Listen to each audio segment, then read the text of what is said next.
Welcome back. This is Peter LeSar, and this is our Restaurant Strong channel.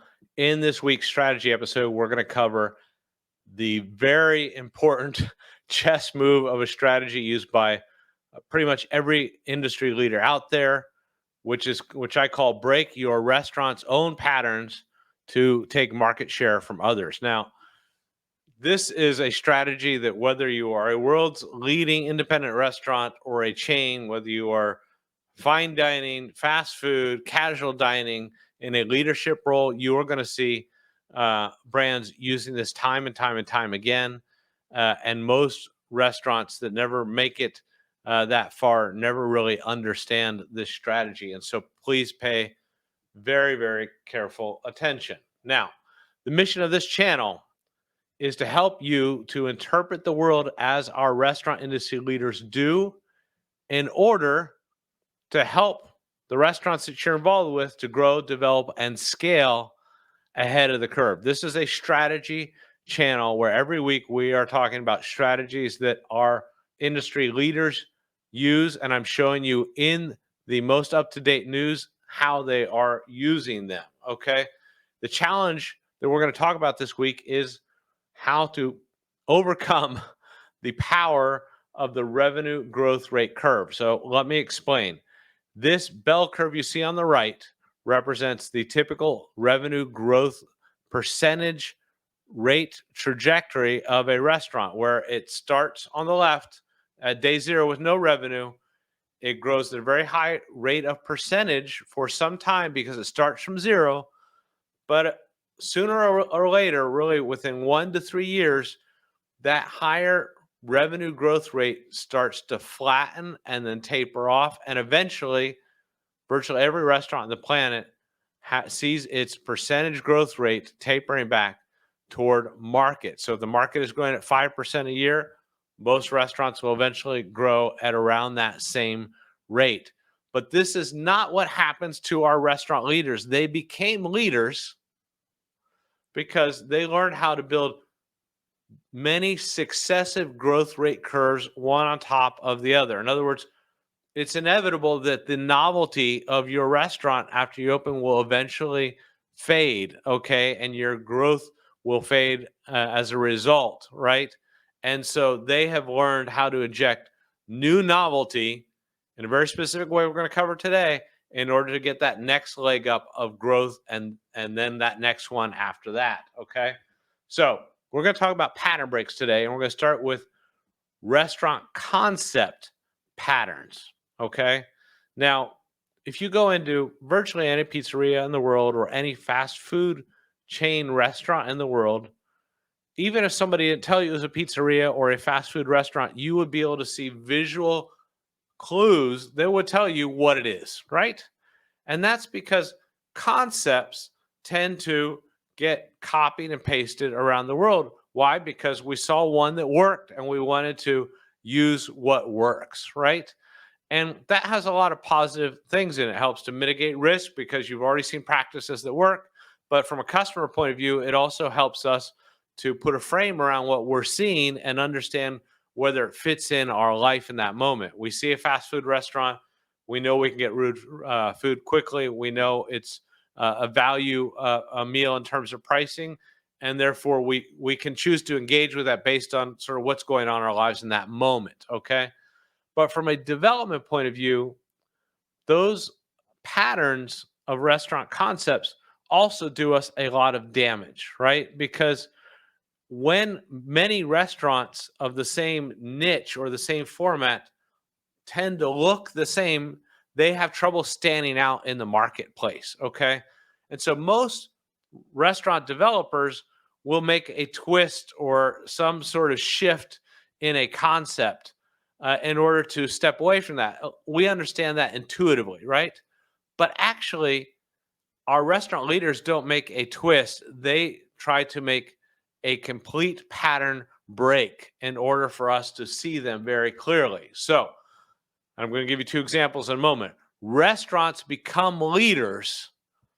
There's a quote from the book Restaurant Strong, only after they make a sharp enough break from restaurant patterns that we notice the juxtaposition. In other words, we notice contrasts as humans, right? We would notice, our ancestors, a field of grass, and we would notice a predator like a lion walking in front of that field of grass, right? And that would alert us. So seeing pattern breaks is a biological response we have. And that's why many predators over time went through adaptations where their coloring and their marks started to camouflage them with the existing patterns so we don't see them, right? Well, for restaurants, we want the opposite. We want people to see us. We want to break away from the patterns of the industry and from the urban landscape so people know that we are there, okay? So, excuse me. So, in the news, in this last week, our two major brands who are practicing what we're going to be talking about today. One is Cinnabon, which is a US-based QSR, and the other is Noma, a Denmark-based independent destination fine dining restaurant. These two brands are on almost opposite ends of the restaurant continuum in every single way possible, and yet they use the same exact pattern breaking strategies for their concepts, and then, as you'll see in a moment, after growth has started to mature. So Cinnabon had 3 concept level pattern breaks that were what was most critical for their success, okay?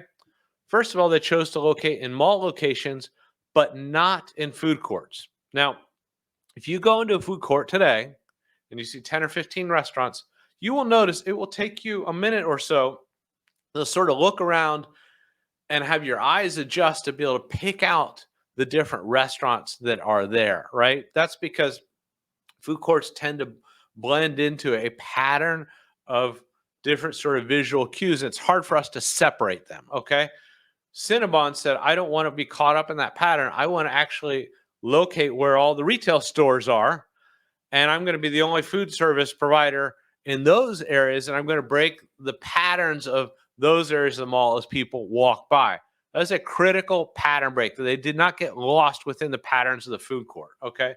2 is their food was developed in such a way that it creates these very tempting, unparalleled smells that emanate out into the mall, right? So when you walk into a mall, if you start to smell something, likely the first thing you're going to smell is a Cinnabon, even if it is a floor away or 10 stores away from you, okay? That brown, sugary, cream, cheesy sort of smell that comes from the icing of Cinnabons moves very well in a mall type of environment and breaks the patterns of the smells so that you notice it, okay? That's a very powerful pattern break that they embedded in their concept. And the third is that they were the first restaurant group to be Cinnabon bun product led. They didn't start a hamburger restaurant and have Cinnabons on the side, right? They went cinnamon bun led as their core product, and that was also a key pattern break, okay?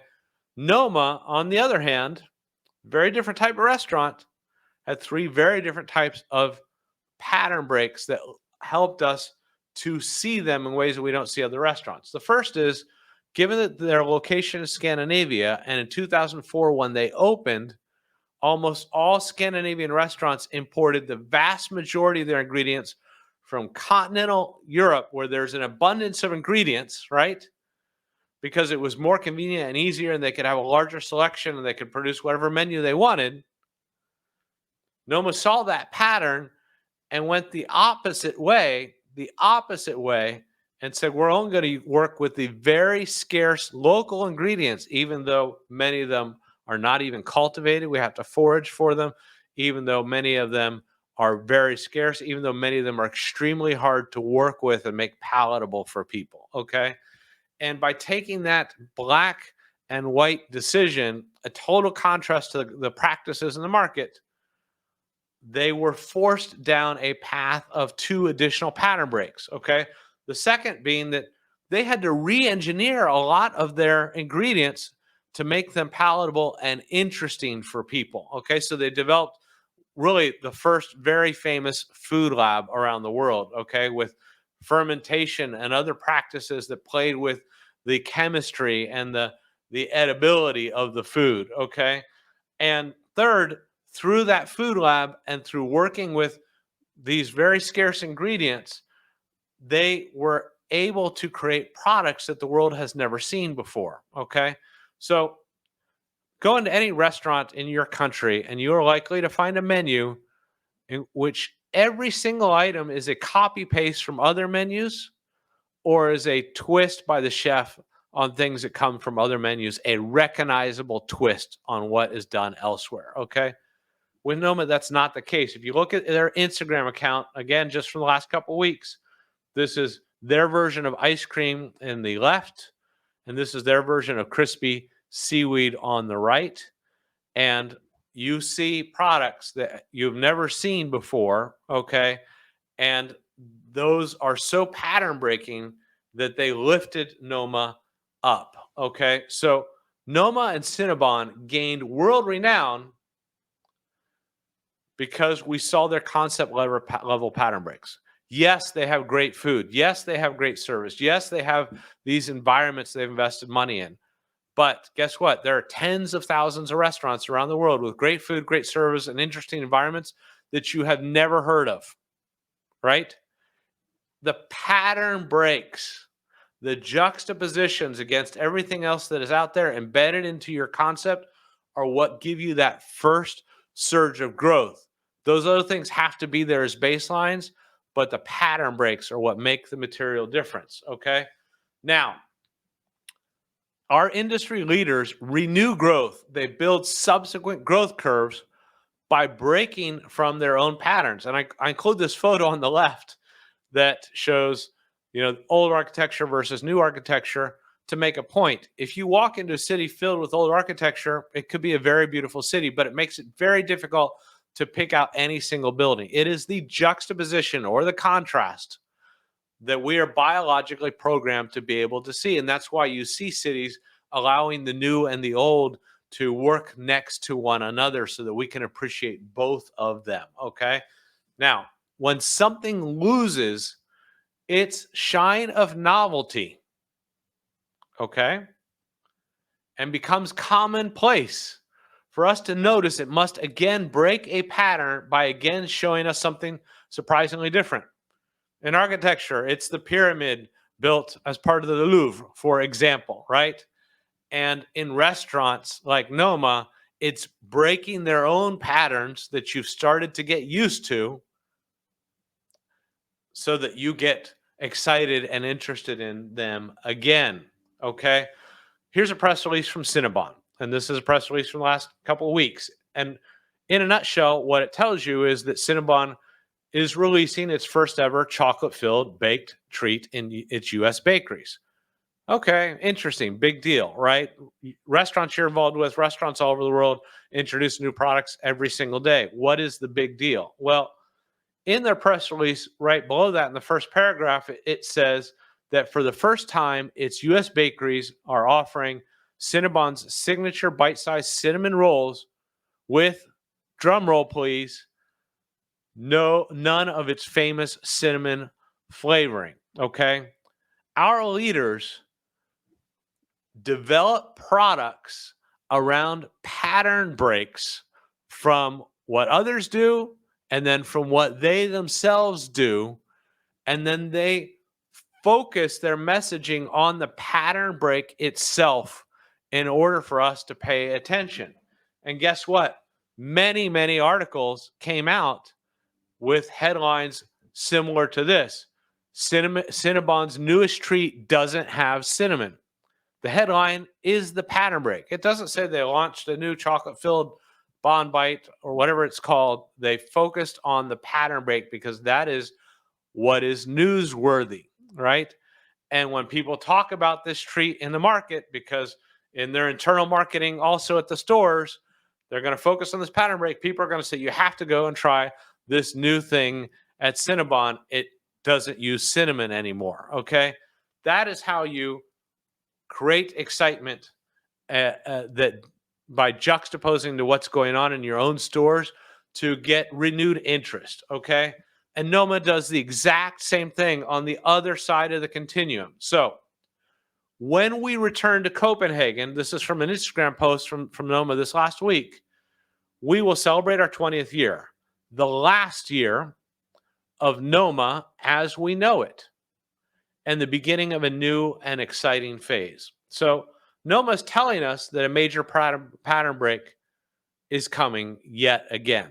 For those of you familiar with Noma, you will know that not only did they embed the pattern breaks at their concept that we talked about, but after winning the world's best restaurant 4 times, when they could have rested on their laurels and made crap loads of money for the rest of their lives, they closed Noma as we knew it at that point, went on the road with pop-ups around the world, came back and opened up a new Noma with a brand new format focused just on seasonal menus, reducing even further the number of ingredients they could work with because they're only working essentially with ingredients from that season, so that they were forced to become ever more creative. Okay. And now they're telling us once again, they just won the world's best restaurant for the 5th time this last year. They are going to break their own patterns entirely. And now, guess what? Foodies around the world are on high alert for what's coming. And this also resulted in many articles around the world, like this one in Savoir, which says the world's best restaurant has big changes ahead for 2023. They're changing Noma as we know it, identifying that there is a pattern break to what we know, the patterns we know about Noma, okay? So, learning to spot and sharply break product, service, experience, and marketing patterns within your concept to get your first surge of growth, and then to renew subsequent growth curves is a growth multiplier. It is a growth multiplier that has differentiated the financial trajectories of our restaurant leaders. In fact, what most made them restaurant leaders. Yes, great food. Yes, great service. Yes, great environment. But again, tens of thousands, if not hundreds of thousands of restaurants around the world that we don't know that also have those things at great levels, okay? The pattern breaks are what make the difference. They give us more resources to keep getting better, to keep inspiring more interest, and keep then breaking more patterns, and keep that road of differentiation alive for the long term, so we keep attracting more and more new customers and converting more and more of them to loyal ones, okay? So this has been Break Your Restaurant's Own Patterns to gain market share, to take market from everybody else. If you've liked this video, please subscribe to this channel. This is a brand new channel trying to help out restaurateurs and the restaurant professionals to make leaps forward. And if you want to learn more about me, go below. If you want to learn more about the book Restaurant Strong, go below. If you want to learn more about our Restaurant Strong community of 2,400 emerging restaurant leaders, go below. We'll see you again in a week.